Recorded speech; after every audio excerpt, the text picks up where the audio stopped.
What if I told you the deadliest war in history didn't really end for everyone on the same day?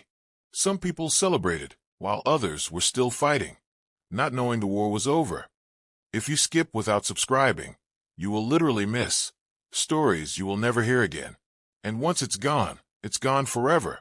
It was September 2nd, 1945, on a big ship called the USS Missouri, anchored in Tokyo Bay, Japan. A man named General Douglas MacArthur stood tall as the leaders of Japan signed papers, officially ending World War II. For 6 long years, from 1939 to 1945, countries all over the world fought in the deadliest war in history. Soldiers marched, planes roared overhead, and millions of families cried for their loved ones.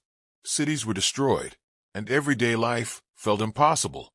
But on that day in Tokyo Bay, something amazing happened. The soldiers lowered their weapons, the guns became silent, and the world finally heard a sigh of relief and a promise of peace. Meanwhile, in Europe, the war had already been over since May 8th, 1945. That day was called V-Day, which means victory in England, because Germany surrendered that very day.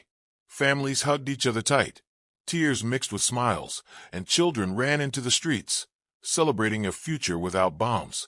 But not everyone knew that the war was over.